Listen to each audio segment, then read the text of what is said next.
hemos convocado, luego de la presentación del decano, a Rodrigo Moreno, a quien indudablemente todos conocen, porque Rodrigo es uno de los 2 profesores que ha estado presente en las 14 ediciones del programa.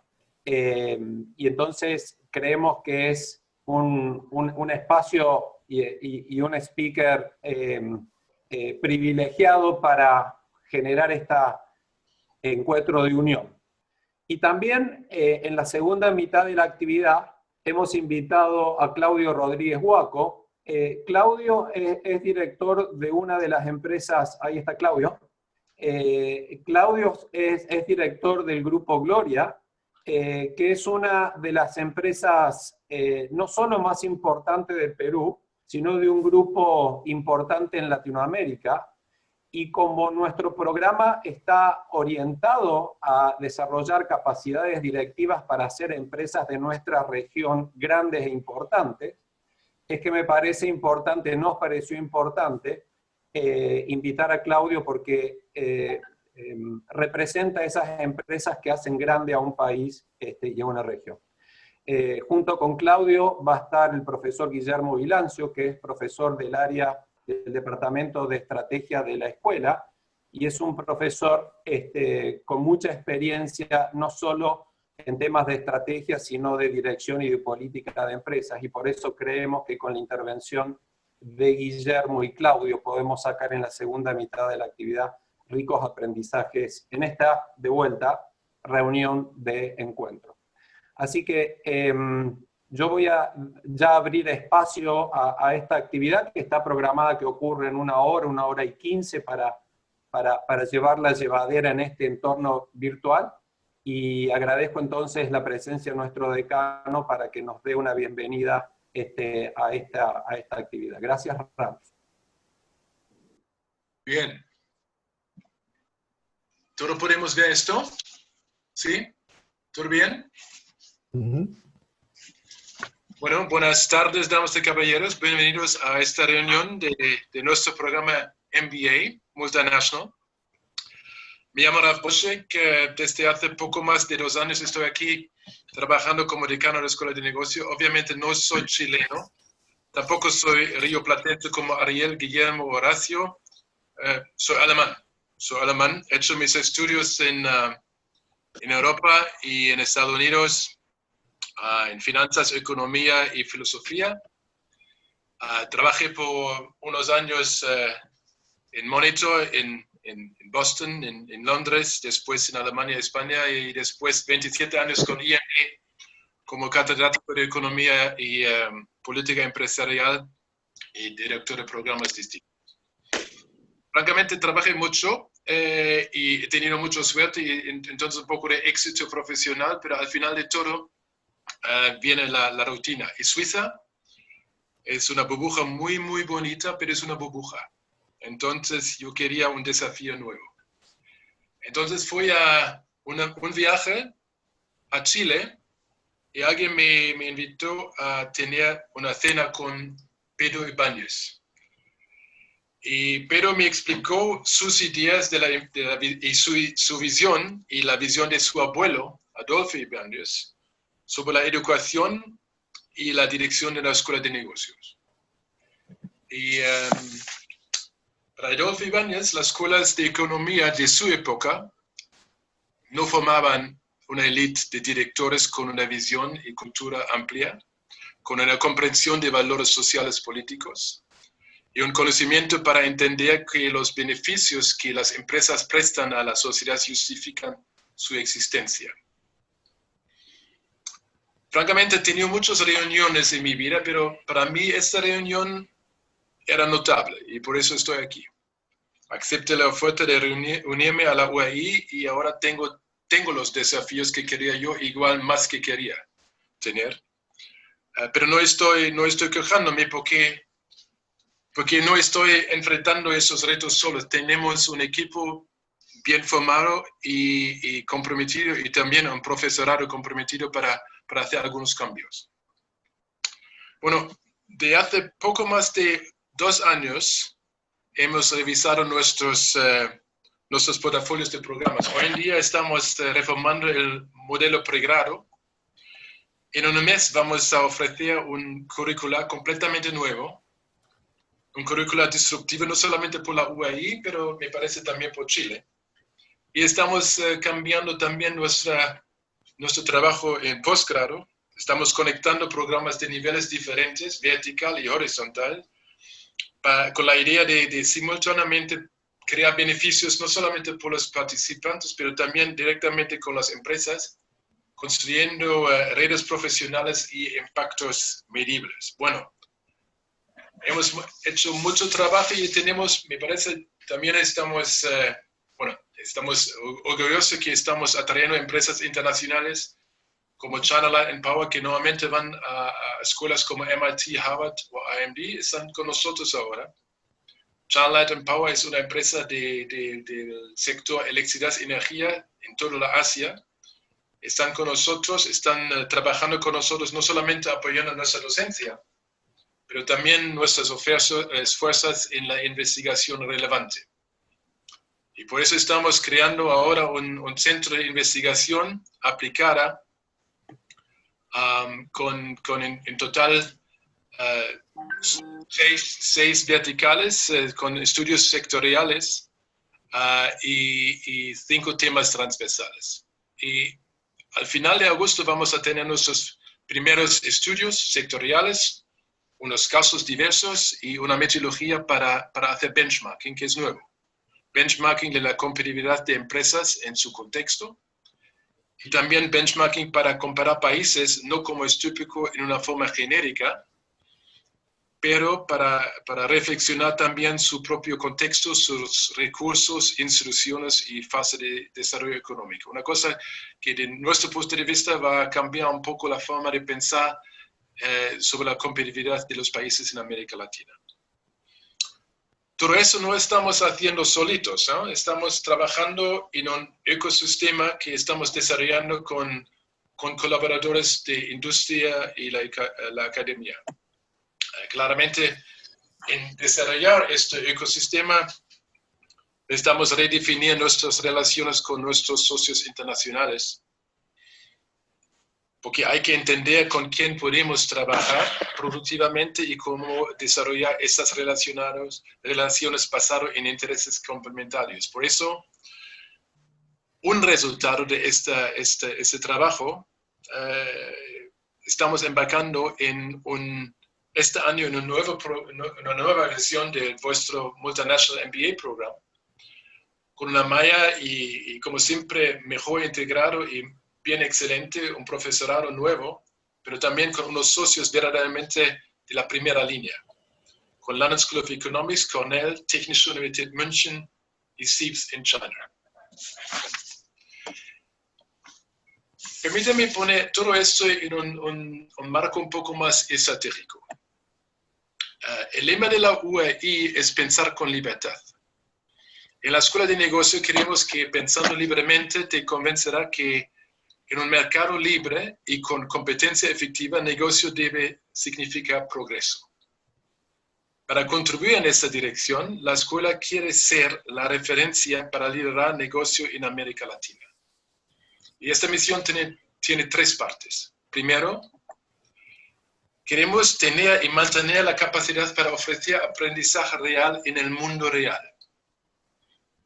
Somos académicos, pero estamos trabajando por y dentro los negocios reales. Parece simple, pero no lo es. Hay muchos programas académicos con poca diferenciación en este mercado. Nosotros queremos marcar la diferencia. Segundo, ser la referencia para hacer negocio en América Latina también significa ofrecerse como recursos para desarrollar la región. Hacer negocio en América Latina, por cierto, la tercera economía más grande y potente a nivel mundial, significa navegar en economías con mercados libres, pero también en países comprometidos con un modelo económico supuestamente marxista. Sin embargo, aparte de su orientación política, la mayoría de las economías en América Latina parece arrestada en una trampa de ingresos medios. Y esa trampa que hemos visto todos está forjando una creciente división social y una desconfianza cívica. Tercero, y finalmente, queremos formar los auténticos líderes de esta región. ¿Qué significa tener eso? Estamos hablando de liderazgo basado en la competencia empresarial, la autoconciencia y la madurez moral. Sabemos todo que son los últimos dos elementos de liderazgo que son los más complicados. Entenderse a sí mismo y entender su brújula moral. Por eso queremos que la formación de la UAI debería ser realmente transformadora. Ahora, déjame terminar con una observación igual un poco más general. Nada más que llegar aquí, me han dicho que el vocabulario de los chilenos no es el mismo que me enseñaron mi mujer. Bueno, una vasca, pero hay muchos vascos aquí, entonces yo no entendía por qué es diferente. Al final me daba cuenta que aquí tienen un diccionario en castellano que tiene algunos matices políticos. Es decir, hay que cuidarse. Hay que cuidarse con palabras complicadas. Palabras como progreso. Progreso aparentemente es una palabra, como dicen los chilenos, muy complicada. Entonces hay que preguntarse qué significa progreso. Progreso para mí, y en este contexto, significa enfrentar los desafíos de la humanidad. Y esto, por cierto, es mucho más que crear y vender el próximo truco, el próximo gimmick, el próximo selfie stick. En 2016, una iniciativa global llamada The World We Want publicó el resultado de una encuesta que envolvió más que 5 millones de personas, la mayoría joven, en países de desarrollo. ¿Qué querían estas personas? Nadie deseaba un otro palo selfie. La gente quería acceso a la educación, a salud, querían acceso a alimento nutritivo, la gente quería mejores infraestructuras de transporte, querían esfuerzos contra el cambio climático. Cosas bastante obvias y básicas y cosas potencialmente muy, muy lucrativas para los negocios también. Este año, el prestigioso Edelman Trust Barometer publicó sus observaciones ofreciendo 3 conclusiones. Primero, las sociedades en todo el mundo tienen más confianza en los negocios que en los gobiernos. Segundo, en todo el mundo, las sociedades esperan que las empresas creen los cambios necesarios. Tercero, 80% de los que respondieron estaban de acuerdo que las empresas pueden y deben tomar medidas que aumentan las ganancias si, al mismo tiempo, las empresas mejoran las condiciones sociales. ¿Qué significa tiene todo eso? Para mí, eso significa empresas pueden y deben ganar mucho dinero, pero necesitan crear aún más valor por la sociedad.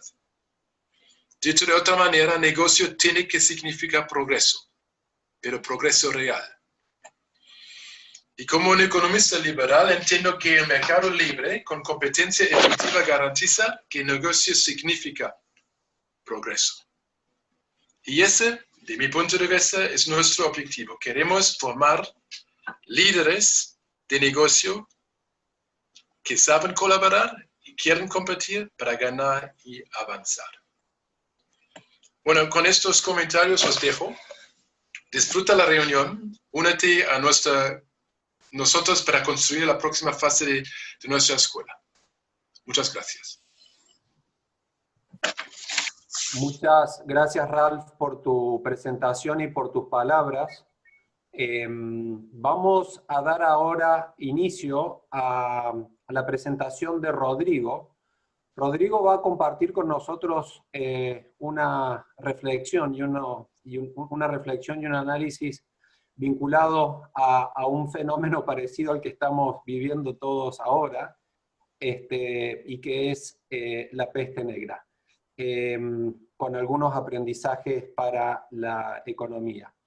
Gracias, Rodrigo, de vuelta por tu participación y te escuchamos.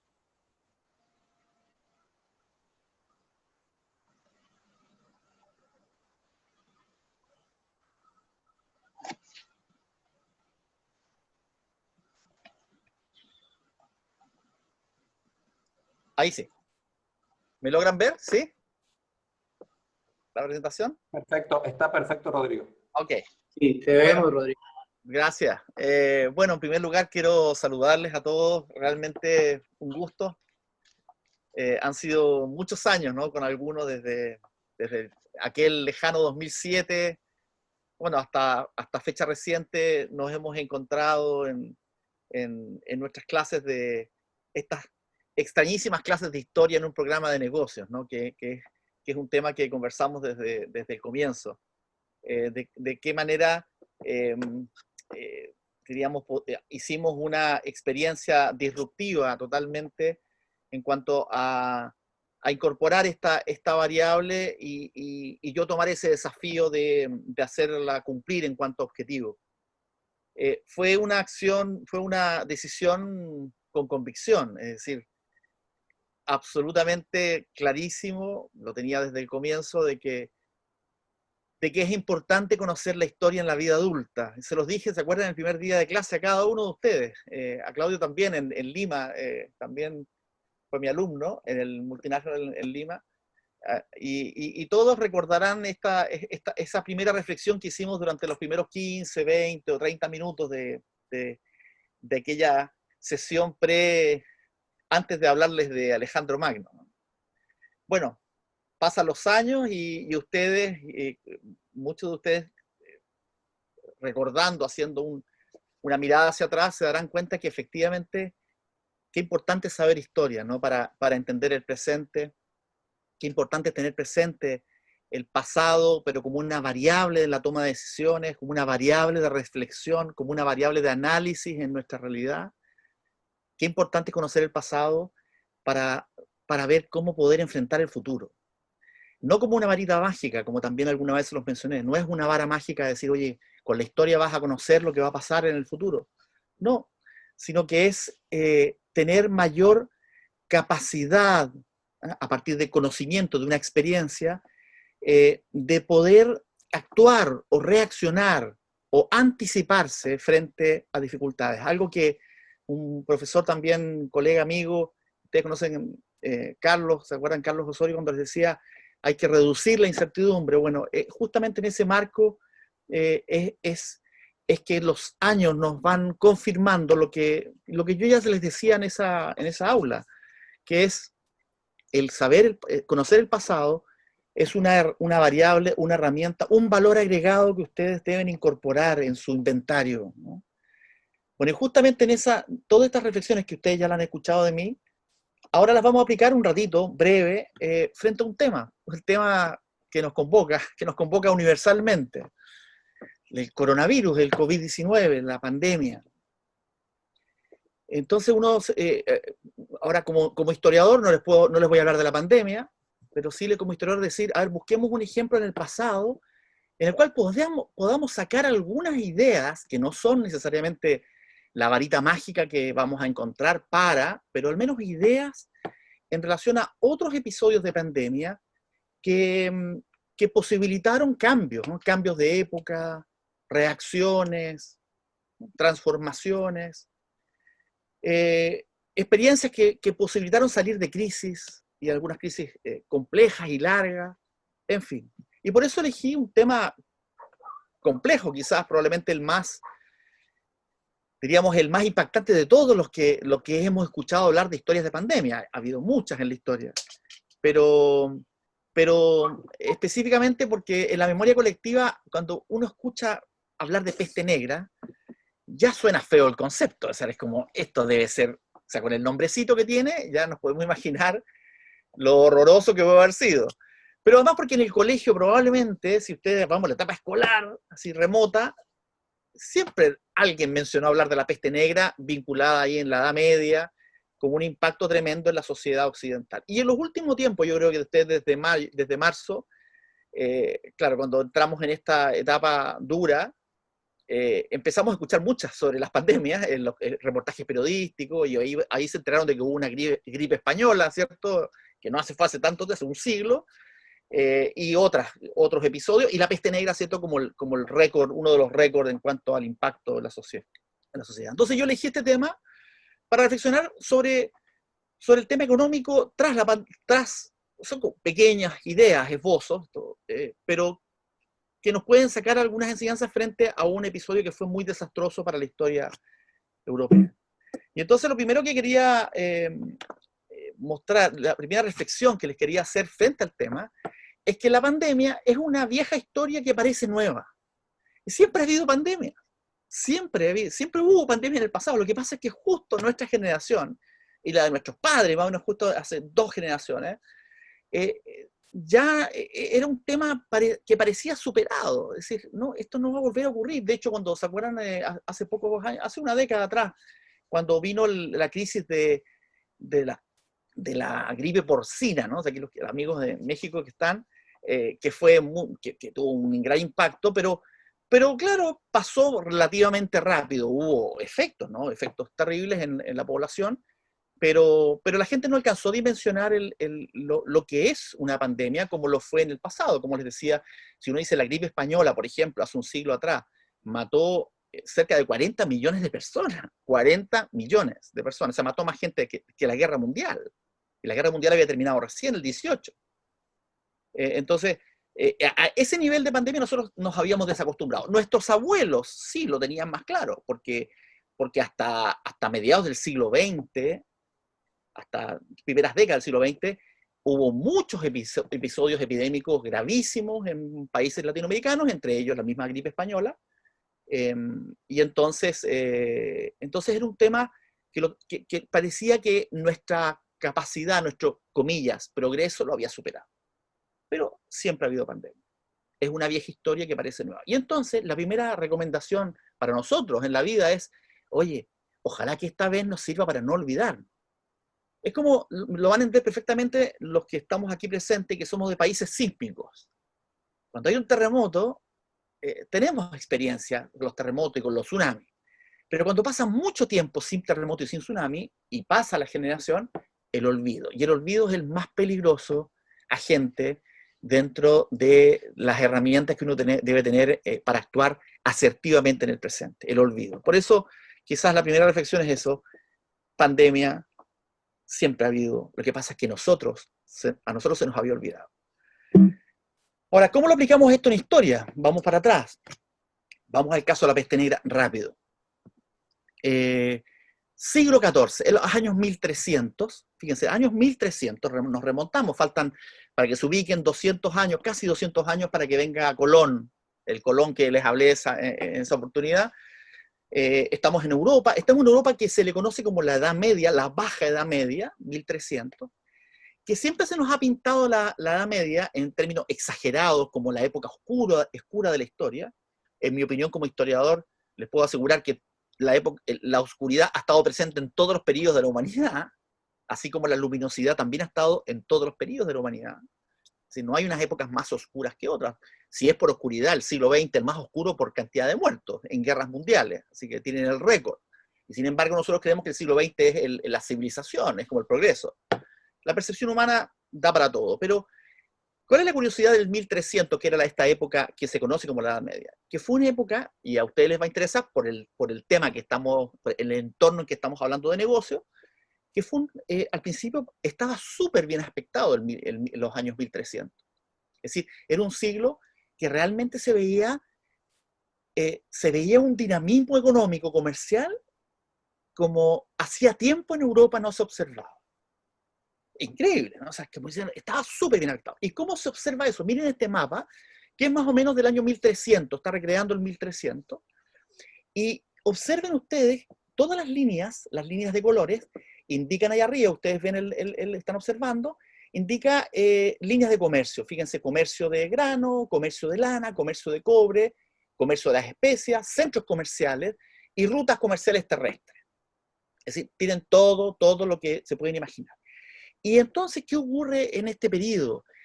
Hay un dinamismo económico, comercial, que viene en realidad un poquito antes de los años 1250 en adelante, una especie de despegue, un boom, que convirtió a algunas ciudades, o hizo despegar a algunas ciudades para transformarlas en verdaderos nodos comerciales. Por ejemplo, fíjense que aquí, estoy marcando con el cursor la ciudad de Frankfurt. La ciudad de Frankfurt en el año 1300, 1280, 1300, se transformó en una ciudad, escuchen, ferial, de ferias.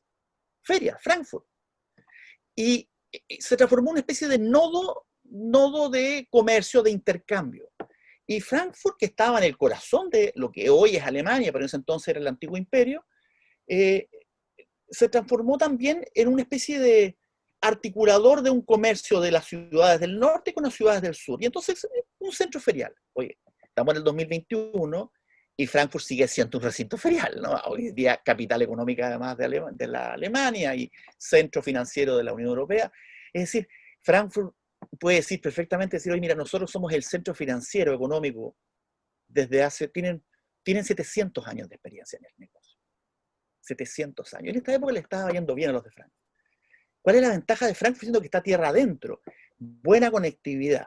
¿Y cuál es la conectividad? Bueno, se llama, por eso ustedes sabrán que se llama Frankfurt am Main, ¿cierto? El río Main, y el río Main desemboca en el Rin, y el Rin va hacia Rotterdam, hacia el puerto, al puerto holandés.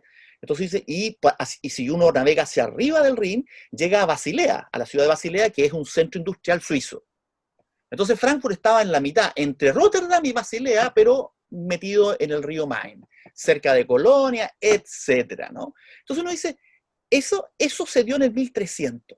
La cantidad de intercambios comerciales espectacular. Ahora, para ir ya a lo más fino, oye, ¿y qué eran los peces gordos acá? ¿Qué eran los grandes países o repúblicas o reinos más poderosos en términos económicos? Fíjense que se menciona siempre a Génova y Venecia como los grandes motores económicos de aquellos años. Y ustedes ven las flechas, las líneas en el Mediterráneo, sí, estos son los verdaderos hub. Hub Venecia, hub Génova. Génova para el Mediterráneo occidental, y Venecia para el Mediterráneo oriental y para la ruta de la seda, que es esa que va allá. Bueno, son varias rutas de la seda, hay 3 rutas de la seda, pero el comercio con China la manejaban los venecianos. De hecho, la familia Polo, ¿se acuerdan Marco Polo, que de chico lo estudiamos? Bueno, Marco Polo había llegado de vuelta de China en 1295. Ahí hagan el link, ¿no? Dice, mira, los Polos llegaron en 1295 y le estoy este mapa hablando en 1300. Claro, sí estaban conectados. La conexión es tan espectacular que se conectan además las ciudades por mar y por tierra y por vía fluvial, que en Europa es relevante. En definitiva, hay un dinamismo, y aquí voy a usar la palabra, hay una especie de gran conectividad. Estamos en el mejor momento de la conectividad que Europa tiene. Además, no les dije, en el Mar del Norte hay conectividad, cosa que antes no ocurría de la forma, el Báltico. Ahí está la ciudad de Visby, ¿no? en lo que es Suecia, Novgorod, los rusos también entraron en la conectividad, los rusos por fin entran en el negocio europeo, y todo bien parece, y todo bien hasta que en 1347, fíjense, 47 años de este mapa, el desastre. Y el desastre, fíjense, observen, ¿qué ocurrió? De la ruta de la seda, de la ruta del norte, de la ruta del este en realidad, vino una enfermedad extraña, que parece ser antigua, en términos que ya existía antes, pero que se había olvidado, la peste bubónica, que era enfermedad, inflamación de los ganglios, ¿no? O sea, con letalidad casi absoluta en ese momento. Esa enfermedad se detecta en la zona de Crimea, que está siempre de moda. ¿Se han fijado? Crimea, uno siempre habla de Crimea en la historia, en cualquier época. Y entonces en Crimea resulta que unos comerciantes genoveses estaban allí en Crimea, y los genoveses volvieron a Génova. Y dentro de los genoveses, un enfermo, uno. ¿Se acuerdan como las estadísticas, como vemos en las líneas que ven del COVID, cómo avanza? Un enfermo. Un enfermo del 47, y inmediatamente, fíjense, de Génova a Marsella. Y por tanto, simultáneamente en 47 aparecieron enfermos en las 2 ciudades, también en el sur, en Sicilia, en la punta en Messina, etc. Ahora, ¿qué ocurrió? De pronto, inmediatamente de Constantinopla, más enfermo, 48, Venecia. Y explotó una bomba. ¿Y por qué explotó una bomba? Porque estaba hiperconectada a Europa. Y por lo tanto la hiperconexión posibilitó el desastre. Esta buena noticia generó una muy mala noticia, porque al estar todo conectado y no había forma de parar, es como hoy día. Por eso hagan el link con el presente. Hoy es la navegación aérea. Hiperconectado más contagiado. Más aislado, menos contagio. Es así de simple. Y entonces se produjo esta debacle, miren, año 48, año 49, año 50, año 51, 52, 53, Escandinavia. 6 años duró la expansión. No se desanimen que el COVID va a durar menos, creo yo, pero en ese entonces eran 6 años, ¿no? 6 años de debacle, pero fue un desastre total. ¿Qué significó este desastre? Significaron millones de muertos. ¿Cuántos? No se sabe, porque a propósito de la polémica actual de que es tan difícil contar a los fallecidos, ¿no? Y si se cuentan, depende de los exámenes. Es un tema duro, terrible, ¿no? En ese entonces, imagínense que no hay censo, no se sabe cuánta población hay. Pero las estimaciones son más o menos claras. Algunos autores hablan de que murió 1/3 de la población como mínimo. Y la pregunta, bueno, fácil, ¿qué población había en Europa? Había entre 60 y 70 millones de habitantes en total en Europa, que es lo que es la población de Francia actualmente. Eso era todo Europa. Y entonces se murió como piso, 25 millones. En 6 años, 25 millones. Pero algunos dicen que no, que esa cifra es el piso, porque en realidad murieron 40 millones. Y seguramente Ralph, cuando estudió en Alemania, cuando era niño, tienen que haberle dado una cifra entre 30 y 50 millones. Varía mucho las estadísticas en relación a eso. Terrible. O sea, una cosa, el margen se mueve entre 1/3 a 2/3 murió de la población. El desastre fue total. Y entonces, frente a eso, uno se pregunta, bueno, ¿y cómo salieron de esta? Porque uno dice, después, bueno, Europa siguió. Pensemos, por ejemplo, en el caso de, no sé, me toca estudiar mucho el caso de las ciudades italianas del norte de Italia, el humanismo y el renacimiento. Y ahí prosperaron después. Sí, prosperaron porque algo hicieron para prosperar. O en el norte, que vamos a ver. Justamente lo que quería hablarles hoy era, ¿qué pasó después de esto? Al menos un par de ejemplos para que nos den ciertas luces. Ya advirtiéndoles que la hiperconectividad fue la que causó la expansión del mal, de un mal que además no había defensa, no había anticuerpos, por supuesto que no había remedio, ni vacuna, ni nada que se le parezca, no existía la vacuna. Entonces, esa es la reflexión que les quería hacer hoy en relación a cómo salir de la crisis. Y fíjense que las reflexiones de la época no fueron muy distintas a las de hoy, a las que sacamos hoy en cada uno de los países donde estamos. Fíjense que el gran discurso en la época fue cambios en los hábitos y las costumbres, igual que ahora. Oye, lavarse las manos 20 segundos. ¿Quién sabía que había que lavarse las manos 20 segundos al menos, no? Yo me demoraba, según mi señora, 3 segundos, ¿no? Y entonces ahora estoy en la cuota de 20 segundos, ya evolucioné de marzo a julio, ¿no? Cambios de hábitos y de costumbres, evidentemente. En esa época también, porque ¿cómo solucionas esta masacre, lo que significó la muerte?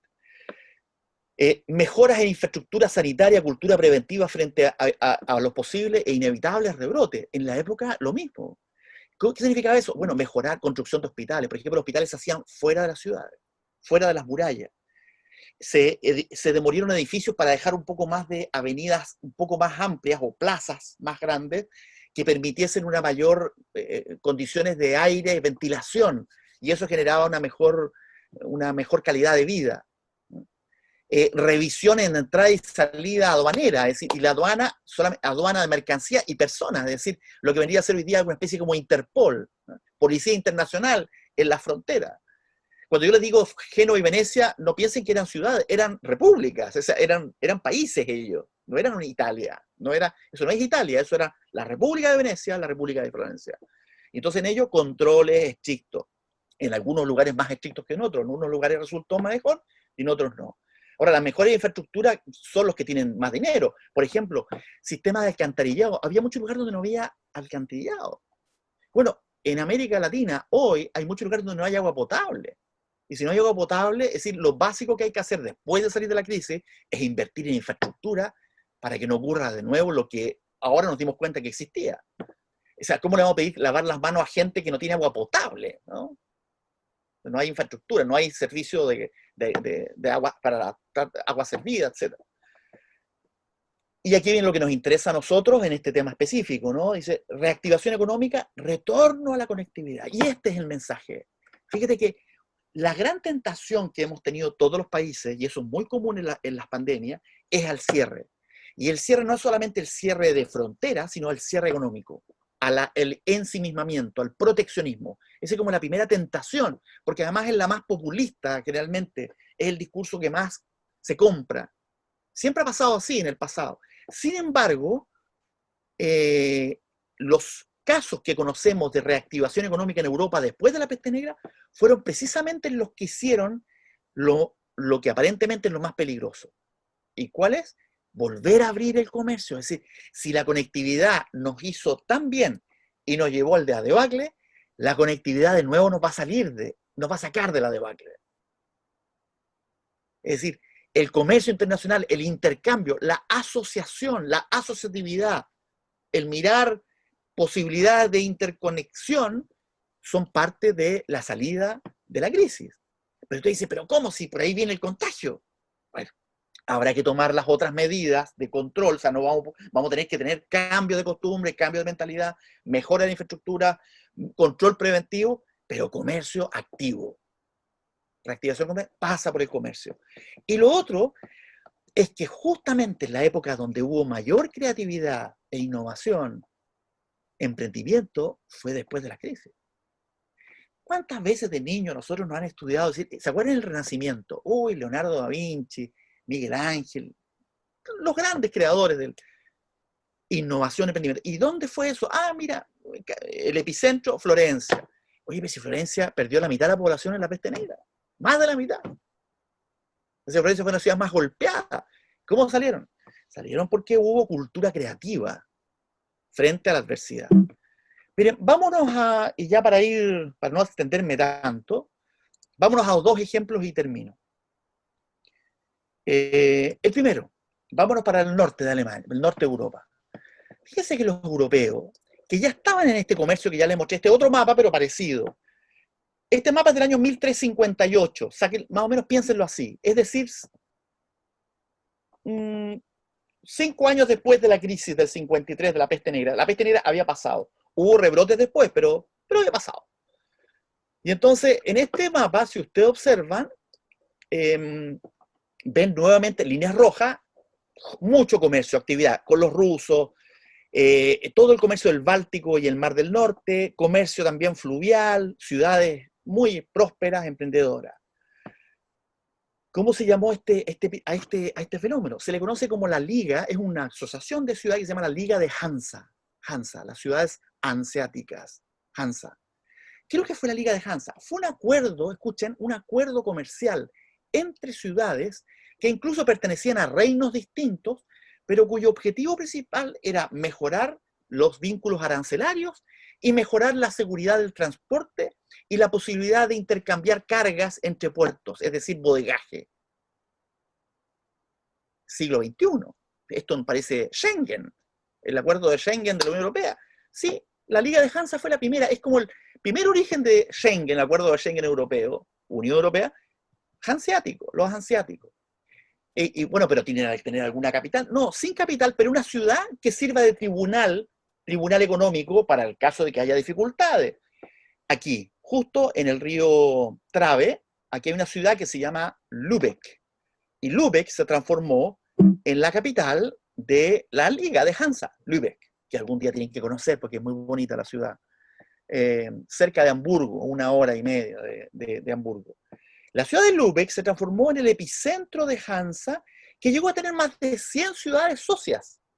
Y entre las ciudades, las que ustedes conocen siempre, Ámsterdam, Rotterdam, Amberes, que son los grandes puertos, Hamburgo, Lübeck, Danzig, la antigua hoy día Danzig, Königsberg, que hoy día es Kaliningrado, e incluso una ciudad rusa. Primera acuerdo con Novgorod, la ciudad rusa, Riga, en Letonia. y las ciudades interiores y ciudades comerciales como Frankfurt se metió en la socia de la Liga de Hansa. Gante, Brujas, Londres fue socia, Visby, las que ustedes conocen, ciudades noruegas. Fue un acuerdo impresionante, 1358, o sea, 5 años después. Entonces, ¿cómo se llama eso? Capacidad de asociación. Y fue tan notable que ellos comenzaron a trabajar el comercio con las ciudades del sur. Y si ustedes observan, las ciudades de Génova y Venecia comenzaron a articular esta red que se recuperó y en pocos años ya la actividad económica de Europa se había vuelto a, digamos, había vuelto a funcionar. Esto es un ejemplo de cómo se sale de la crisis. Es decir, conectividad y capacidad de asociación. Por supuesto que hay emprendimiento, hubo innovación tecnológica, no les voy a mencionar porque es muy largo, pero toda la actividad marítima, nuevas construcciones navales apropiadas, un mundo. Miren, la Liga de Hansa duró 200 años. Ya en el siglo XVI se fue muriendo. ¿Y por qué se murió? Bueno, porque empezaron los estados modernos a darse cuenta que mejor los reinos son los dueños de la ciudad y por lo tanto no hay para qué hacer acuerdos independientes a los estados, y por eso los estados terminaron matando los acuerdos privados entre las ciudades. Eran como empresas privadas, ¿no? Ciudades, de hecho Lübeck era una ciudad libre, se llamaba así, dentro del imperio. Oye, se murió la Liga de Hansa, sí, pero ¿saben que todavía existe? Nominalmente. El puerto de Hamburgo es un puerto hanseático, y Lübeck sigue siendo ciudad hanseática. Y los países escandinavos, junto a los Países Bajos, todavía conforman una nueva Liga de Hansa, que es nominalmente una especie de acuerdo dentro de la Unión Europea con países que están fuera incluso, o sea, con países que están fuera, claro, con socios internos y externos, para discutir como grupo, diríamos, acuerdos dentro de la Unión con los países más fuertes como Alemania y Francia. Es decir, la Liga de Hansa sigue siendo como una especie como concepto modelo. Y además, fíjense, fue tan buena la idea que esto es para los que trabajan marketing. A un ingenioso en el siglo XX, mitad del siglo XX, se le ocurrió que a la línea aérea alemana, qué buena idea sería, o sea, cuando se creó la navegación aérea, ¿por qué ponerle el nombre más emblemático a una línea aérea alemana? ¿Cuál sería? Lufthansa. Lufthansa. La Hansa del aire. La Hansa del mar, post peste negra, la Hansa del aire, que acaban de salvarla, entre paréntesis, el gobierno alemán de la crisis, de la quiebra, eso le da como un nombre de hace 700 años, se reactivó en el siglo XX para mirar con otras perspectivas. Ahí tienen un ejemplo. Segundo ejemplo, y con esto termino. Florencia, se los mencioné. Florencia, al pasar, se los menciono. Florencia, fíjense que fue un gran motor económico del siglo siguiente, de los años 1400. Pero Florencia se recuperó económicamente muy rápido después de la crisis. Fue una ciudad más golpeada porque estaban muy conectadas. Entonces la conectividad los liquidó, la conectividad los salvó. Les doy un dato. Fíjense que había dos grandes grupos económicos en Florencia antes de la peste negra, que era la familia Peruzzi, con doble Z, Peruzzi, y la familia Bardi. Dos familias que eran los que controlaban todo el negocio financiero de Florencia y del entorno, de la península. Los dos grupos económicos quebraron en la peste negra. Venían, eso sí, mal porque el año 45, 3 años de la peste, venían medio golpeados por una crisis económica interna que había tenido Florencia, entonces la peste negra los liquidó. Chao, los Peruzzi y los Bardi quedaron en la historia. ¿Pero qué significó eso? Que después de la peste negra, cuando comenzó la reactivación, aparecieron nuevos grupos económicos, o sea, desde abajo, con proyección para tomar, es decir, tomar los vacíos que va a dejar el mercado, evidentemente. Es terrible, es lo que estoy diciendo, pero es así. Y ahí aparecieron los Medici, eso que ustedes han escuchado de chiquitito, los Medici, la familia que financió el Florencia. ¿De dónde salieron? Post peste negra, banqueros, banca, finanzas. Ahí entraron.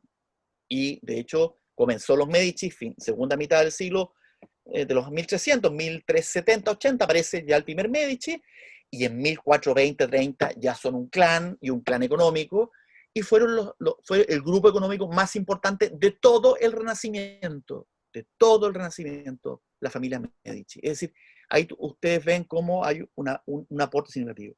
Y quería darles un ejemplo de innovación y de innovación. Todos conocen lo que están viendo en pantalla, se llama la Catedral de Santa María del Fiore. Santa María del Fiore, Florencia, es una catedral que venía construida antes de la Peste Negra, estaba construida antes, terminado el edificio. Pero no habían podido hacer la cúpula no la habían terminado nunca. Y la torre estaba a medio terminar. De hecho, el arquitecto de la torre se murió en la Peste Negra, o sea, con eso les digo todo, o sea, se murió el arquitecto. Por lo tanto, le faltaba el pedazo, pero después de la Peste Negra contrataron a otro y lo terminó. ¿Saben que él había empezado el Giotto, un famoso pintor? Él había sido el primer arquitecto, pero habían muerto, o sea, murió el Giotto, murió el segundo arquitecto, el tercero lo terminó.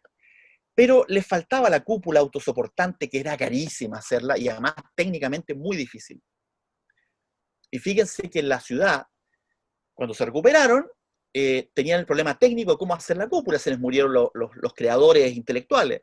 Y entonces apareció un tipo que se llamaba Filippo Brunelleschi, que es un arquitecto, nació después de la Peste Negra, pero ya estaba en 1420 en su plenitud de su vida, y él, en un concurso, fíjense, la ciudad hizo un concurso público que convocó a los mejores arquitectos de Europa para terminar la catedral. Brunelleschi ganó el concurso, la convocatoria. Y Brunelleschi propuso construir una cúpula autosoportante, una técnica increíble que solamente lo tenían los romanos de la época imperial y se había perdido la técnica en desuso, y entonces optó por hacerlo así. Pero, ¿dónde viene la innovación? Ya la innovación está, pero la gracia de este ejemplo. Había poca mano de obra en Florencia, porque Florencia, como perdió tanta población, había disminuido y por tanto gran gente había migrado en una época.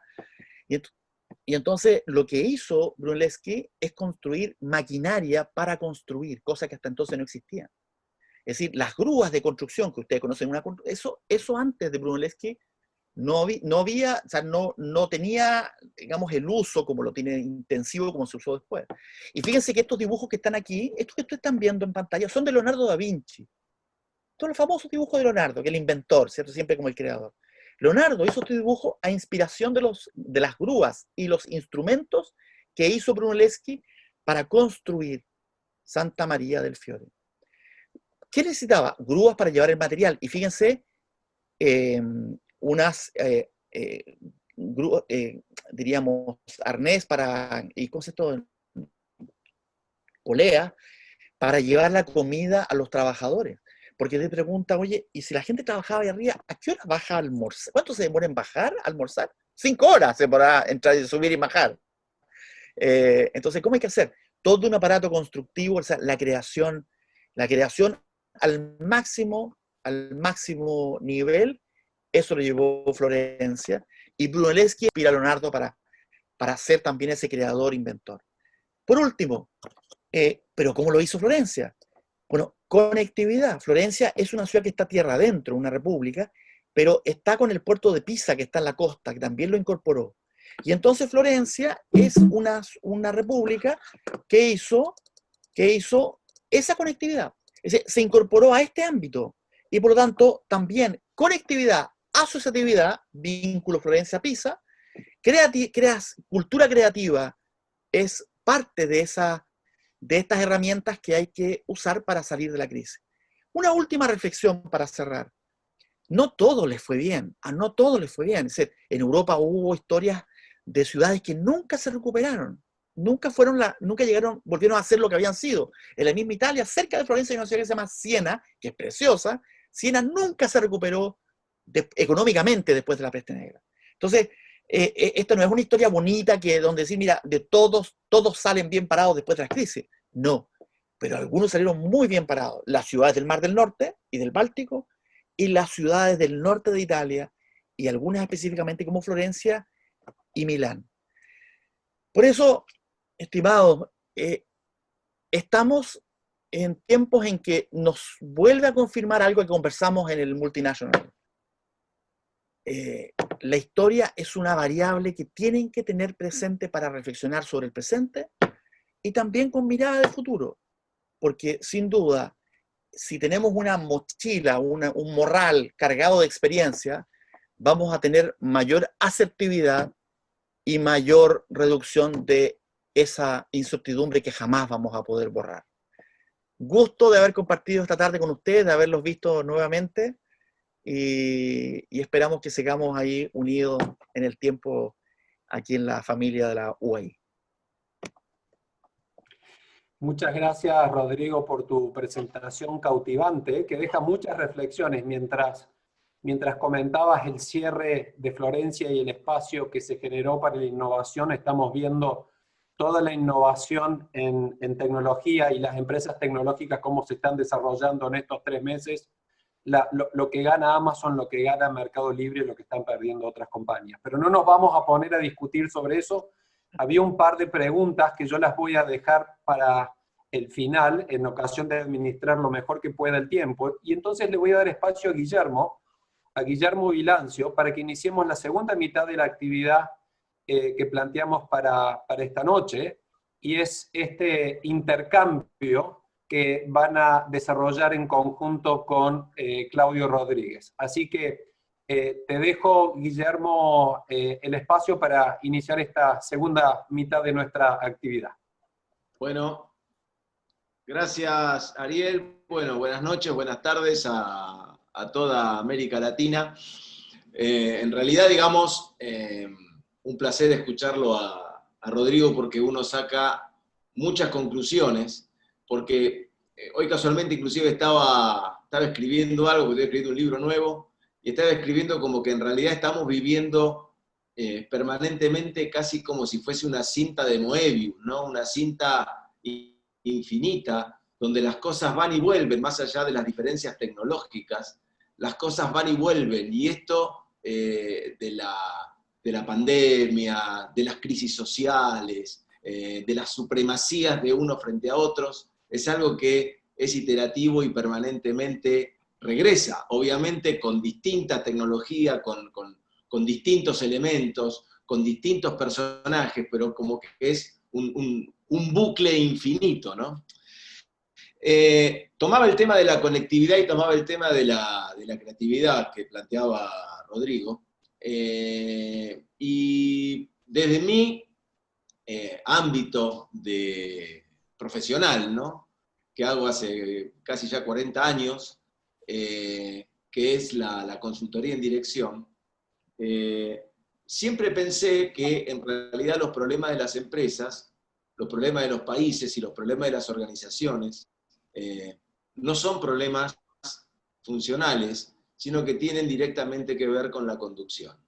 Entonces, cuando Ariel me convocaba para esta actividad, dije, bueno, sería muy interesante plantear el tema de la conducción, porque de todas formas el MBA lo que hace es formar profesionales y formar ejecutivos para la conducción.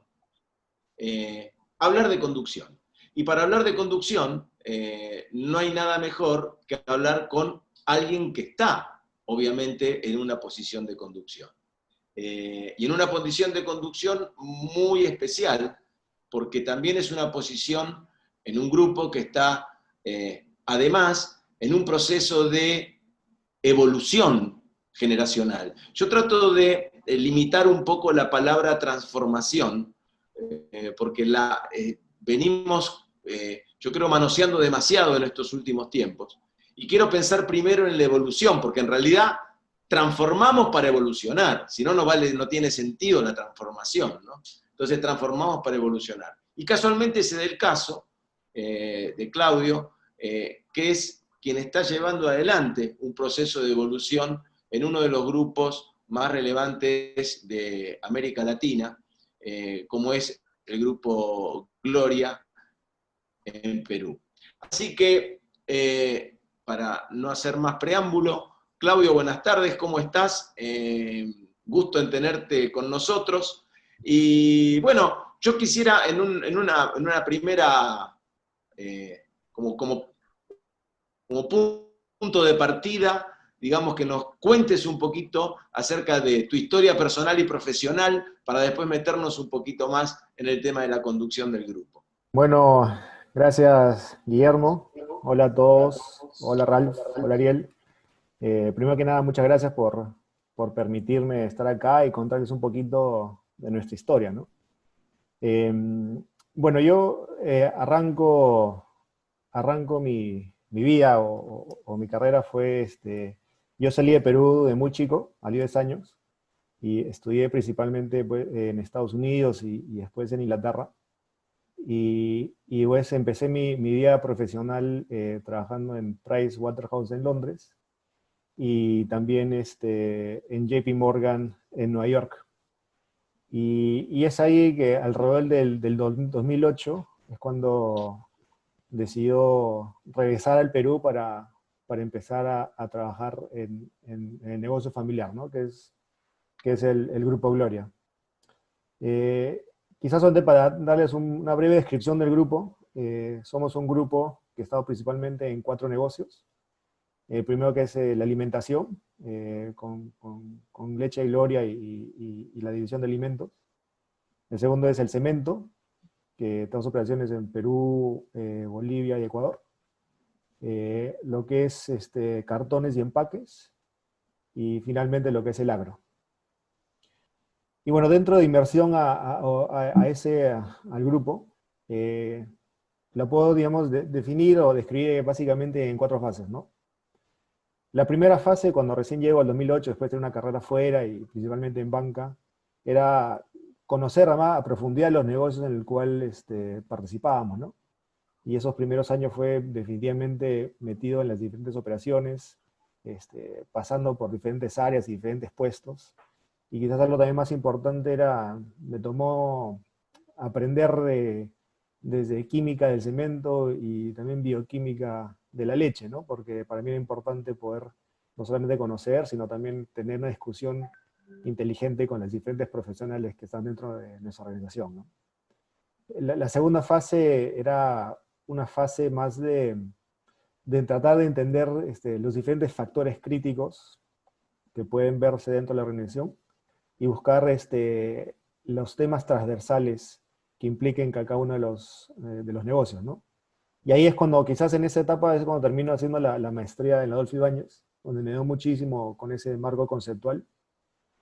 Y para entender y identificar esas palancas de rentabilidad, la importancia que es lo que es gestión del talento dentro de las organizaciones, algo que también está dentro de nuestro ADN, que es la innovación.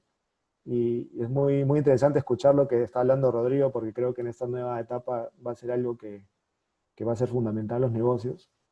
Y quizás lo más importante era, primero, y un poco lo que decía Guillermo, ¿no? Era entender las implicancias que es la conducción dentro del grupo y también entender un poco más lo que es el poder y la política que se ve en las diferentes empresas, ¿no? La tercera Claudio, etapa... Sí. perdón, Claudio, en estas etapas, ¿cuáles fueron los secretos o cuáles fueron las instancias fundamentales en el crecimiento del grupo junto con tu crecimiento? Porque vos ibas evolucionando y el grupo también iba creciendo. ¿Cuáles son esos secretos del crecimiento del grupo? ¿Cómo se hace para hacer un grupo semejante? A ver, creo que una de las cosas fundamentales es la cultura emprendedor que tenemos. El grupo fue creado por mi papá y mi tío y ellos eran o son emprendedores natos. Y ese factor de éxito diría pues que es el enfoque en la ejecución, siempre teniendo una visión muy clara, ¿no? Creo que ese enfoque en el día a día, en el detalle, ha sido definitivamente algo fundamental, porque parte de ese entendimiento de los negocios te permite tener mucho más visión de lo que está ocurriendo y también en la búsqueda de las diferentes oportunidades, ¿no? A nosotros nos gusta siempre el dicho ese que dice que la ejecución se come a la estrategia por el desayuno, y es algo definitivamente que es algo que vivimos diariamente, ¿no? Un ejemplo que les puedo dar es que todos los días a las 7:30 de la mañana en las empresas del grupo hay una reunión que está siempre el gerente general con su equipo directivo y a veces nosotros participamos en diferentes días, en diferentes reuniones, y es algo de la cultura que hemos tenido que nos permite estar en temas de día a día, que nos permite no solamente hacer seguimiento de las ventas, sino también ha ayudado mucho la mejora de nuestra comunicación y la formación de los equipos que tenemos, ¿no? Y especialmente en momentos de crisis como la que hemos vivido, esa cultura nos ha permitido desarrollar ciertos músculos que nos permite, digamos, enfocarnos en la ejecución y cuando hay crisis, de estar mucho más preparados y para poder afrontarla, ¿no? Vos planteabas recién, estabas en la fase 2 y vos me decías después que tuviste como 2 fases más en tu proceso de incorporación y evolución en el grupo. Y en este momento hay un proceso de evolución generacional. Yo no digo cambio generacional, porque es muy brusca la palabra cambio generacional. Yo creo que hay una evolución generacional, ¿sí? ¿Y cuáles son esos factores claves de esa evolución generacional que está teniendo el grupo y en la que vos sos parte fundamental porque sos finalmente el futuro de la conducción, el presente futuro ya de la conducción del grupo? Mira, yo te diría que lo más importante, digamos, como dices, en esta evolución es entender, respetar los valores, la cultura y el ADN del grupo, ¿no?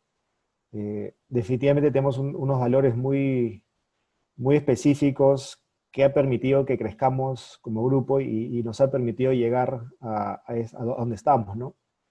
Por eso, digamos, lo que hablas y lo que dices de ser esto una evolución, estoy totalmente de acuerdo porque cuando sale transformación de cierta manera está diciendo que lo que hiciste antes no funcionaba y ahora hay que cambiarlo, cuando definitivamente nuestra cultura y nuestros valores han permitido que lleguemos a donde estemos, ¿no? Y no tienen que ser una lista inmensa de valores.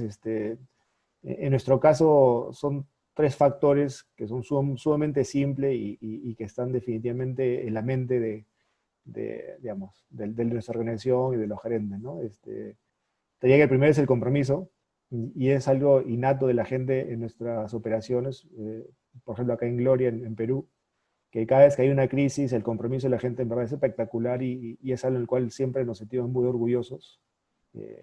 Ejecutivos que se quedan a dormir en la planta para sacar, digamos, adelante ciertos problemas, y creo que es definitivamente uno de los factores de éxito de nuestra organización.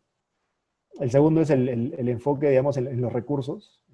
Al ser emprendedores, siempre estamos, digamos, cuidando los recursos, y en nuestro negocio de alimentos para nosotros es sumamente importante porque nosotros creemos mucho que una de nuestras funciones o nuestros roles es democratizar la nutrición. Y la única forma de poder hacer eso es teniendo costos bajos y siempre enfocarnos en ser eficientes, ¿no?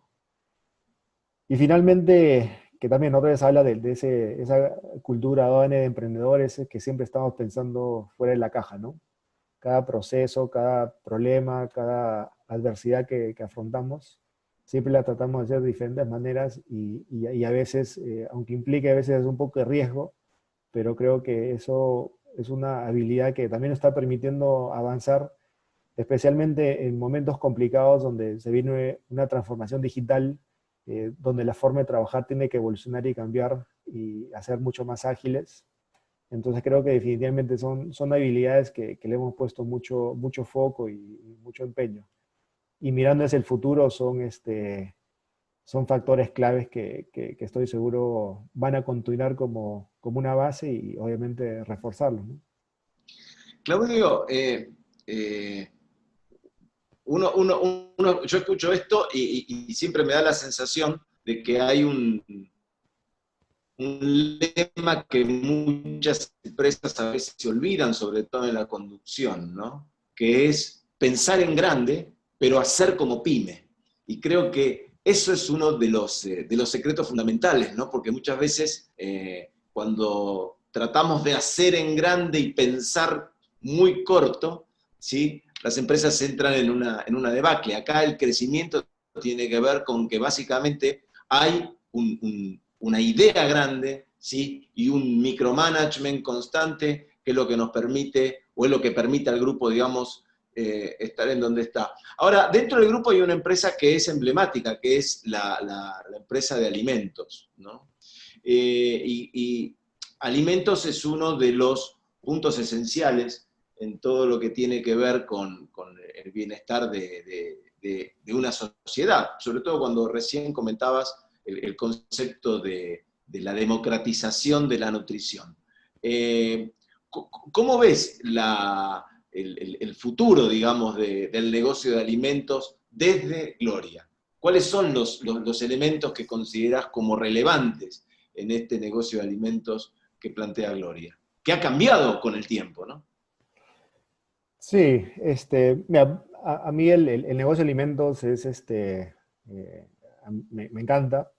Es un negocio que es bastante lindo y definitivamente está muy cercano a mi corazón porque, bueno, tengo muchas experiencias y recuerdos de chiquito, ¿no? Pero creo que la forma en la cual nosotros vemos este negocio no es simplemente como un negocio de consumo masivo, sino lo vemos más como un sistema de alimentación, ¿no? Porque parte de digamos, lo que hablamos de la importancia de la nutrición y es una creencia que la tenemos muy fuerte en Gloria, es que arrancamos que somos, la importancia de la nutrición es, especialmente en los niños y en las primeras etapas, es fundamental para su desarrollo, ¿no? Y ese ciclo de nutrición lo tenemos mucho a pecho en todo lo que hacemos. Y en el negocio en el que estamos, que principalmente es la leche, lo queremos ver así, ¿no? Desde ver el negocio de una cadena de valor, donde tenemos la relación con nuestros ganaderos, que son, en el Perú acopiamos a cerca de 19.000 ganaderos, y principalmente son pequeños y medianos, y tenemos un compromiso muy fuerte con ellos para ayudarlos en lo que es la instrucción y la tecnología. Enfocarnos también en la cadena logística que implica transportar leche. Para que tengan un dato, acá en el Perú todos los días como empresa recorremos 35.000 kilómetros para transportar cerca de 2 millones de litros de leche al día. Y eso es muy importante porque obviamente la leche requiere ciertas condiciones para que se pueda preservar. Si la cadena de frío se rompe, la leche se puede malograr y la terminas botando, ¿no? Y después vamos a la parte de nuestras plantas. Uno de los temas que hemos hecho muchísimo es la inversión en los activos y en la tecnología de alto nivel, porque somos conscientes y lo tomamos muy en serio que los productos que producimos principalmente se van para que consuman los niños, ¿no? Y eso hace que toda inversión que hagamos en la planta, no solamente lo que es calidad y bioseguridad, sino es seguir desarrollando e innovando para poder producir esos productos, ¿no? Y finalmente, dentro de esta cadena es quizá también lo más importante, que son los consumidores, ¿no? Y dentro de este marco de nutrición, nosotros tenemos pilares muy importantes en base a la nutrición, que uno es el soporte y la vigilancia nutricional, que ahí vamos y tocamos temas, pues, desde asegurarse que nuestros productos tengan un perfil nutricional que tenga un impacto positivo. Temas también desde de etiquetado y publicidad, para que obviamente la gente tenga claro qué es lo que están consumiendo. Otro factor es el tema de la cultura nutricional, ¿no? Donde ahí la educación es sumamente importante, especialmente porque ahora, digamos, en nuestro país es una crisis de alimentación donde tienes niveles de desnutrición y tienes niveles de obesidad. Y vemos o creemos que la mejor forma de poder combatir esto es llevando talleres de nutrición y educar a la gente de cómo se debe de nutrir y que al final qué es lo que es una alimentación balanceada. Y finalmente lo que es la investigación científica, ¿no? Porque obviamente cada vez que lanzamos un producto, no solamente es asegurarse que las credenciales que estamos comunicando sean verdaderas, sino tener siempre un estudio científico que lo pueda apoyar, ¿no? Creo que, digamos, que todos estos criterios nos ayudan a ver nuestro negocio, como digo, ¿no? Como un sistema alimentario que ayuda, digamos, a tener esa cercanía con nuestros consumidores Y como digo, ¿no? O sea, nuestro principal consumidor son los niños y eso lo tomamos bastante en serio, ¿no? Y creo que esa forma de verlo nos ha permitido que nuestra marca acá en Gloria sea la marca más reconocida y ya por varios años, y hemos podido lograr esa confianza con las mamás y poder lograr ese cariño que una mamá tiene con su hijo, porque al final del día lo que más quiere una mamá es que sus hijos estén bien nutridos, ¿no? Claudio, en el 2019, en una encuesta nacional, Gloria sale como la marca más influyente de Perú. Eso indudablemente tiene que ver con el impacto de su posicionamiento en lo que es la peruanidad, en lo que es la familia, en lo que son los niños, en lo que es la nutrición. Es decir, la empresa puesta, digamos, también al servicio de la sociedad, algo que comentaba Ralph al comienzo, ¿no? Digamos, donde en realidad el rol de las empresas empieza a tener, sobre todo en América Latina, el rol de las empresas empieza a ser determinante frente a las crisis sociales, más allá de la pandemia, a la crisis social en general que vive América Latina. Ahora, desde ese lugar, ¿no? Del lugar de un gran grupo, ¿cómo ves el rol de las empresas en la sociedad y cuál es el futuro del Grupo Gloria en ese sentido? ¿En dónde están puestos los recursos, las intenciones, las ideas respecto a la sustentabilidad, respecto a la tecnología? ¿Cómo podríamos entender eso? ¿Cómo podría Gloria entender el futuro, digamos, suyo en la sociedad? Bueno, primero que nada, creo que estoy totalmente de acuerdo con lo que comentaba Raf, ¿no? Creo que cada empresa, y en particular la nuestra, que es un negocio familiar, tiene que estar enfocado en hacer bien a la sociedad en todo lo que hacemos, ¿no? Creo que es un factor importante en lo que es la sustentabilidad, ¿no? Porque mucho de lo cual las empresas han sido criticadas, que se piensa que las empresas solamente quieren hacer su negocio para obtener una rentabilidad en detrimento de todas las personas, ¿no? Y no solamente es un tema de tener una área de responsabilidad social y hacer donativos aquí o allá. Creo que todo este factor de sustentabilidad tiene que ser un factor clave en la estrategia de la empresa. Y creo que en nuestro caso ha sido así, ¿no? Siempre hemos tratado de ver el largo plazo, especialmente en las industrias en las cuales participamos, pensamos que tiene un beneficio para la sociedad y creo que parte, digamos, de ese enfoque que siempre lo hemos tenido es continuar y seguir enfocándonos en eso, ¿no? Parte, digamos, de las inversiones que estamos haciendo y gran parte tienen que ver en lo que es la sustentabilidad. Por ejemplo, en una de las empresas de cemento estamos cambiando toda la parte, digamos, de energía eléctrica, donde tenemos dos proyectos de energías solares. En todo el negocio de alimentos y de leche, nos hicimos socio a un concepto de sostenibilidad en el mundo lácteo a nivel mundial, donde hay proyectos estamos tratando de cuidar el medio ambiente, el reciclaje y el uso de agua. Entonces creo que parte, digamos, de todas estas inversiones y estrategias están asociadas con lo que es la sustentabilidad. Y creo que ahora una coyuntura post-COVID, y también como lo decía Rodrigo, es mucho lo que tiene que ver con la parte de innovación y si quieres un poquito a lo que es la transformación digital, ¿no? Creo que el mundo se está moviendo muy rápido, las comunicaciones cada vez son más abiertas y bueno, eso también tiene un lado negativo porque ahora cada persona puede decir cualquier cosa y todo el mundo lo escucha y puede ser un fake news. Pero creo que esas son habilidades y conceptos que tenemos que ir desarrollando. Y especialmente, o sea, creo que un factor clave también es comunicar lo que hacemos, ¿no? O sea, que la gente conozca qué es lo que hacemos, qué es lo que significa trabajar en una de nuestras empresas. Y digamos, algo también que estamos haciendo parte, digamos, este post-COVID o durante el COVID, es que estamos revisando nuestro propósito, ¿no? Si bien nuestro propósito siempre ha estado claro en la mente, digamos, de mi papá, mi tío y mía, pero creo que ahora más que nunca es más importante que toda la gente de la organización lo tenga muy claro y que también cada persona tenga claro que cada trabajo que uno haga tiene o sirve a ese propósito, ¿no?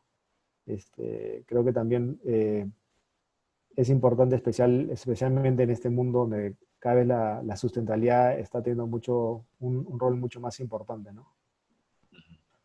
Bien, Claudio, es decir, acá sacamos una serie de conclusiones importantes. Uno, el tema de los valores.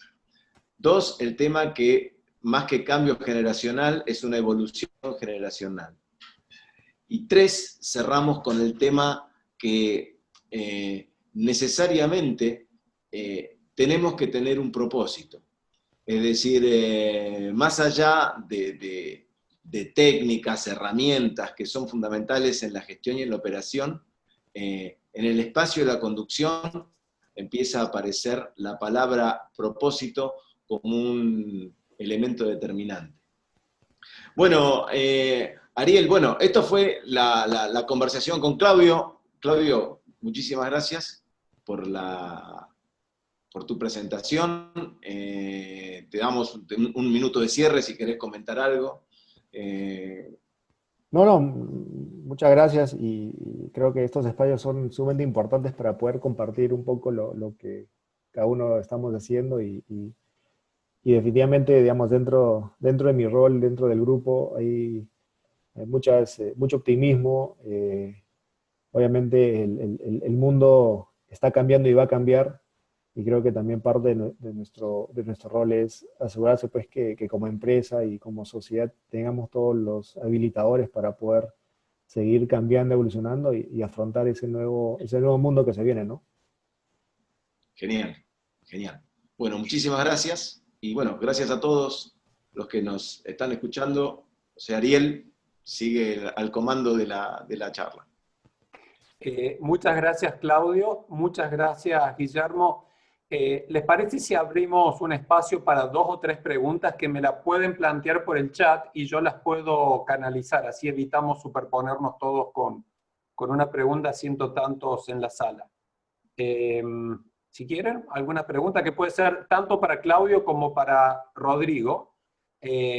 Y así avanzamos.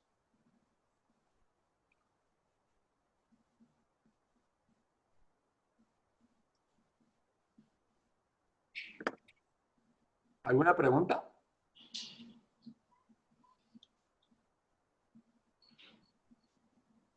Había una, Ariel, Sí.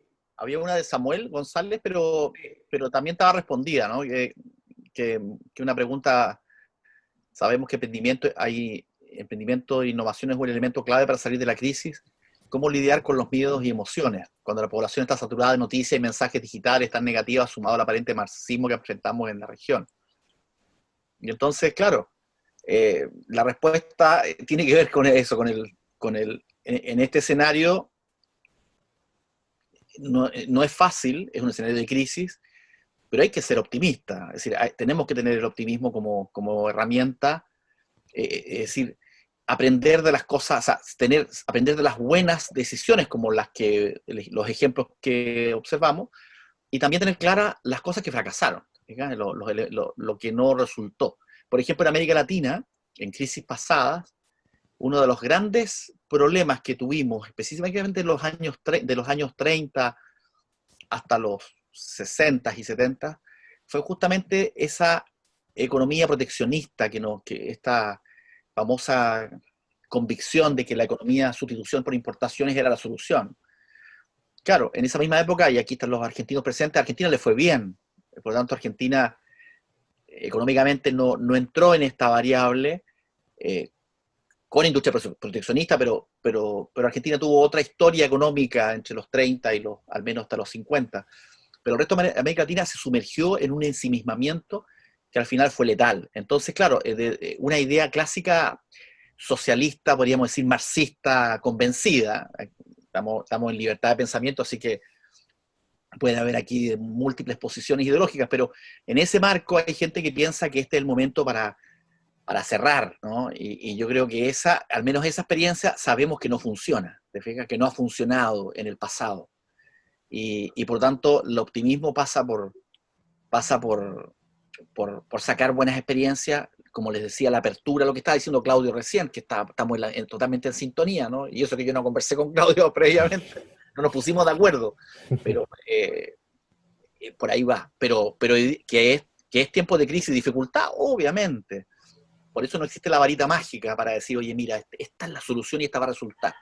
Pero podemos intuir, por experiencias, que hay unas que son más asertivas que otras. Yo creo, Rodrigo, perdón, yo creo, estoy totalmente de acuerdo contigo. Yo el otro día hablaba con Luis Lacalle Pou, con el presidente de Uruguay,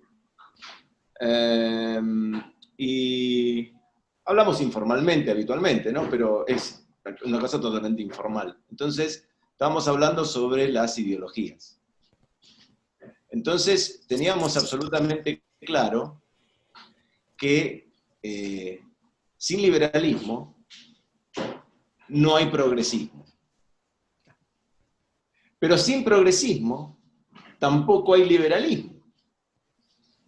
El progresismo en el buen sentido y el liberalismo en el buen sentido, ¿sí? Claro. No en el sentido mal usado. Entonces, ¿la respuesta cuál es?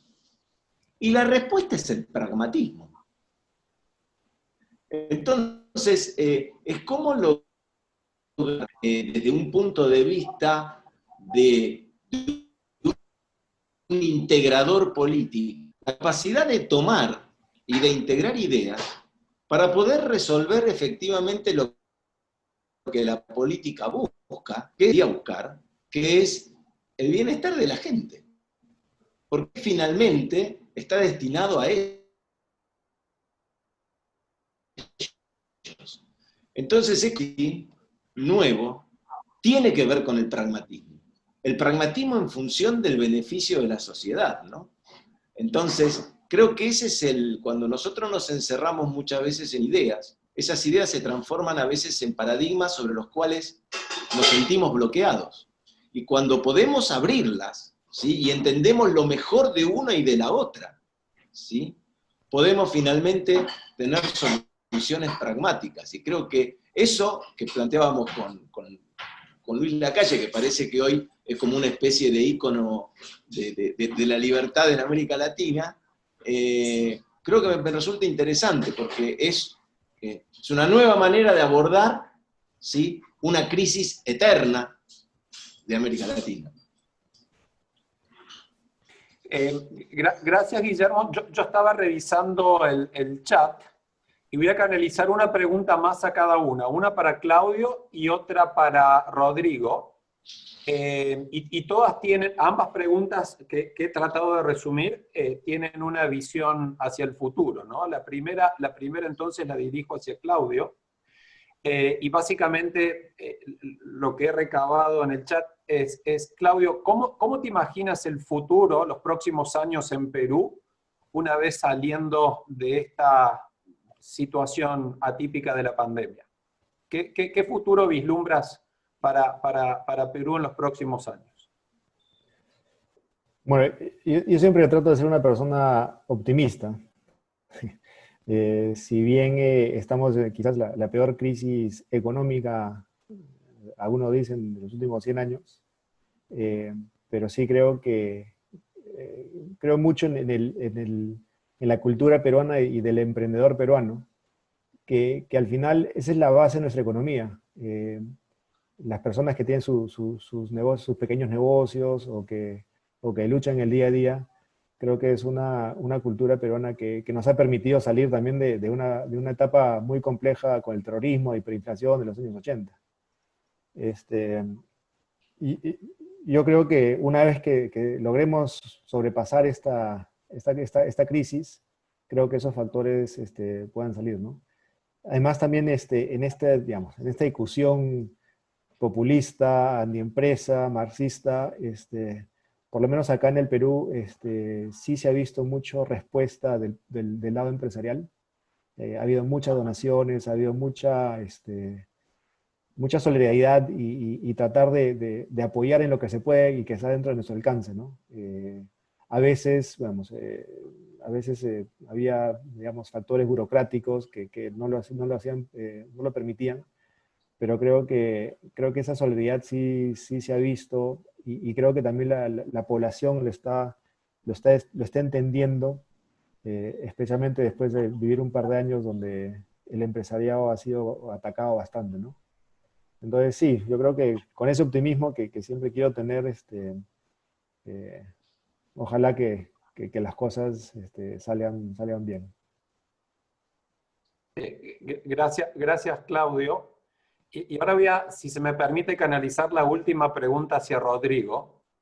Pero Rodrigo, no te voy a llevar en tu pregunta a la historia, hacia atrás, sino te voy a teletransportar hacia el futuro, 2030.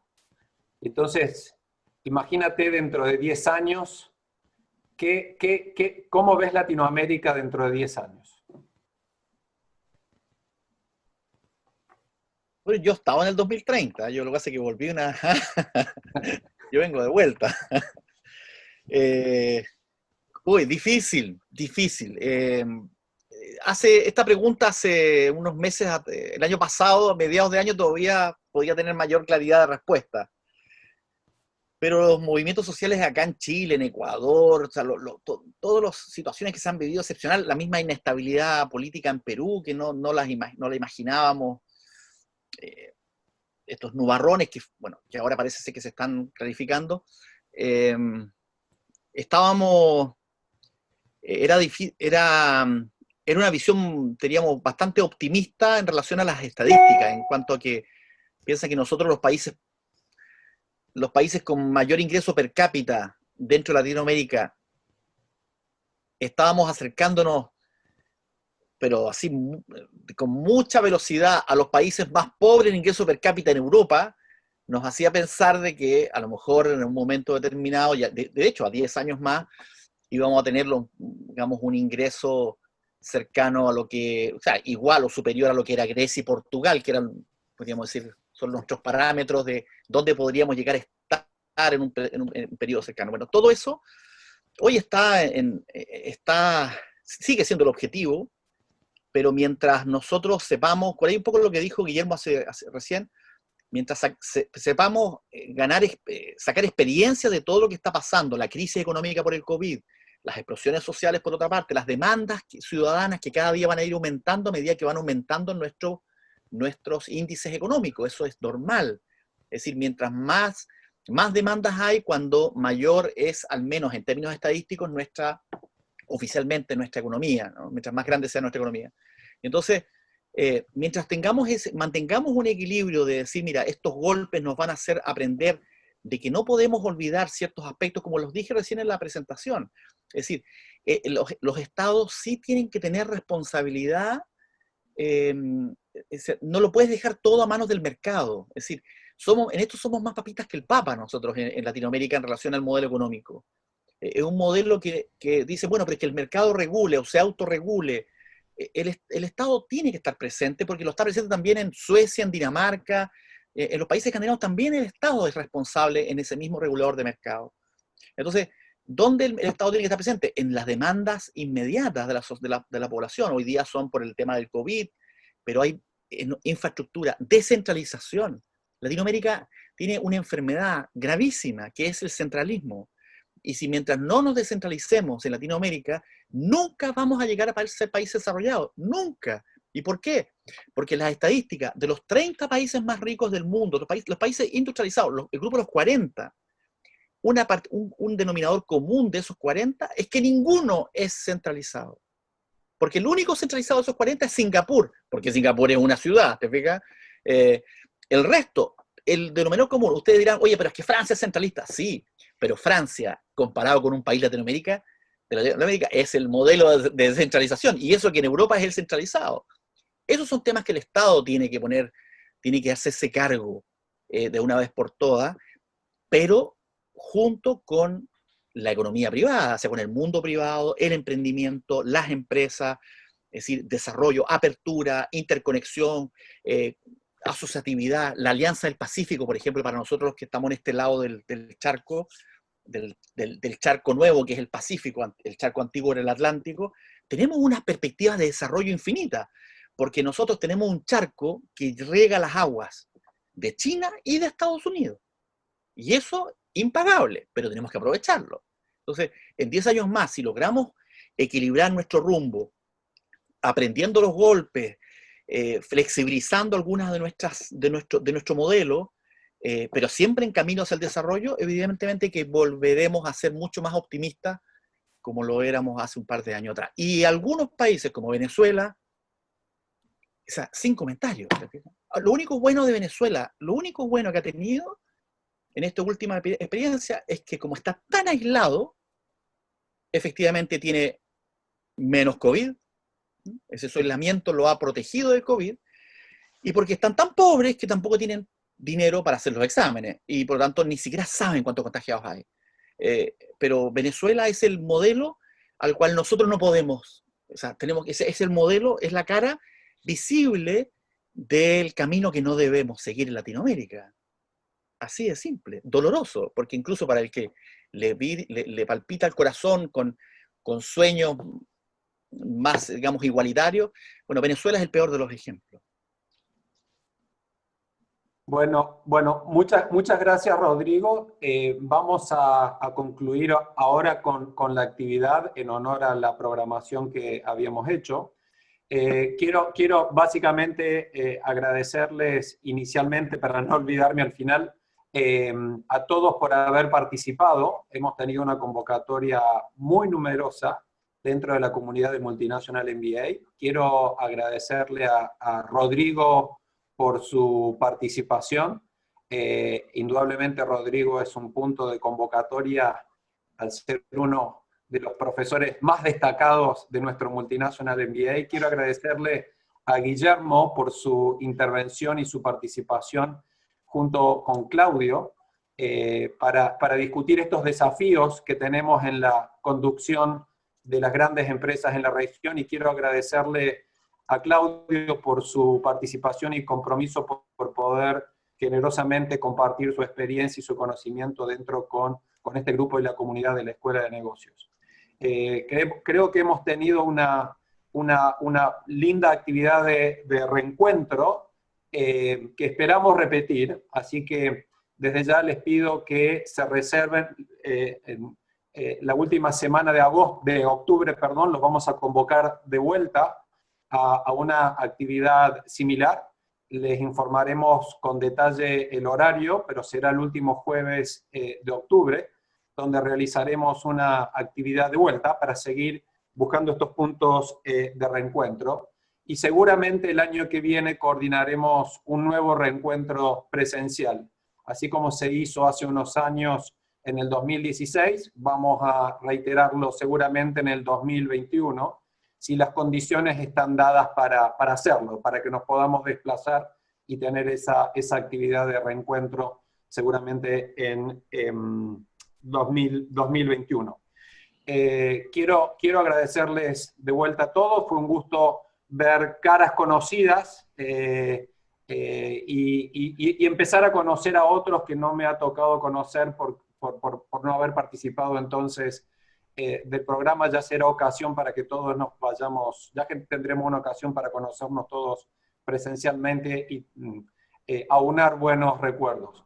Quiero dejar entonces el cierre de la actividad con Ralph para un mensaje de cierre, y por mi parte agradecerles nuevamente la participación y espero verles pronto. Ralph, te dejo para cerrar la actividad.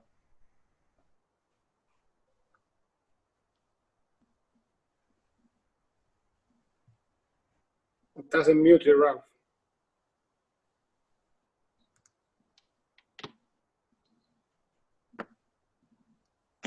muchas gracias para compartir vuestro tiempo con nosotros. Para mí era muy interesante escuchando a Rodrigo, como él está navegando y conoce mi país igual mejor que yo. La historia de Hansa es francamente interesante y también la conexión con la pandemia. Estoy observando un poco los comentarios ahí. No sé exactamente si yo entiendo muy bien la conexión del socialismo con la pandemia, francamente, pero entiendo un poco que el punto de vista aquí en América Latina es un poco diferente que en el norte de Europa, ¿no?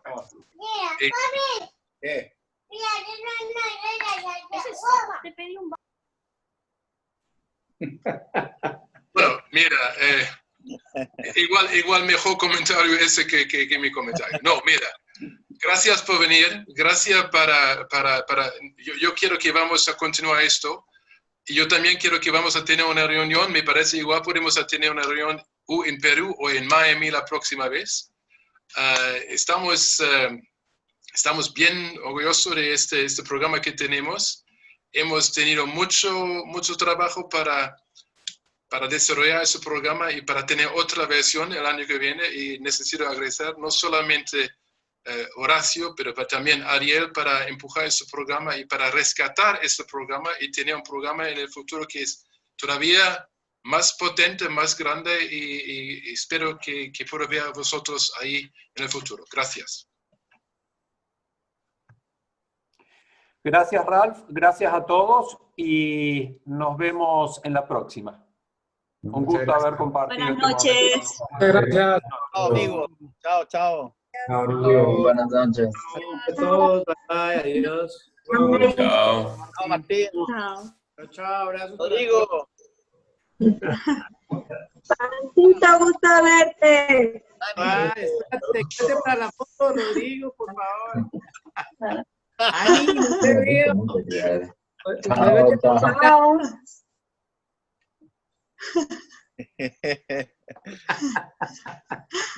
Oye, Bueno. Mauricio. Eso, Oye, lo de Venezuela, indudablemente que la contabilidad del COVID, claramente, ¿no? Si estamos de acuerdo. Pero digo, está tan aislado que es intrascendente en relación o sea, es parte del problema, ¿no?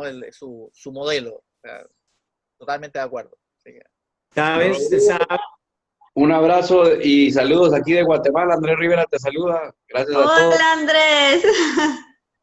Y un Daniel, gusto. Y nos vemos a todos en la próxima. nos vemos la próxima. Seguro. mil gracias. Muy interesante Martín. como siempre tus charlas. Un abrazo. Oye, ¿te estás dando cursos ahora online? Aquí en la universidad estamos todos online, todos online, así que... No, pero son cosas tuyas, no tanto de Seminarios. los...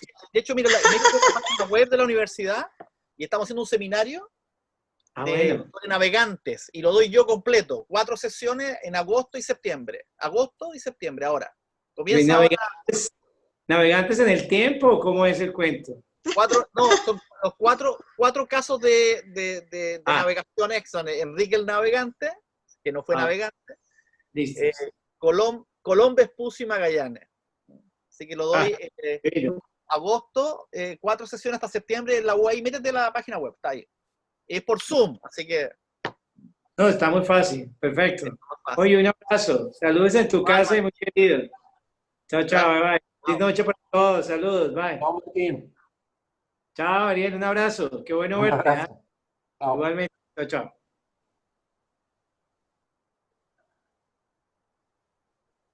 Gracias, Federica. Bueno, y ya mi... Chao, Rodrigo. No, gracias, profe. Gracias a ti. Gracias. Buenísima presentación, Rodrigo. Gracias, ¿no? Gracias a ustedes. Chao, profe Rodrigo. Gusto verlo. Que esté bien. Chao, Leo. Luego. Chao, Leonardo. A ver cuándo lo veo de nuevo por Santa Cruz. Que esté bien. Chao, chao. Gusto Que verlo. vayamos a comer cocodrilo, como ya te sabes, ¿no? Así será. Así será. Un abrazo. Chao, Leo.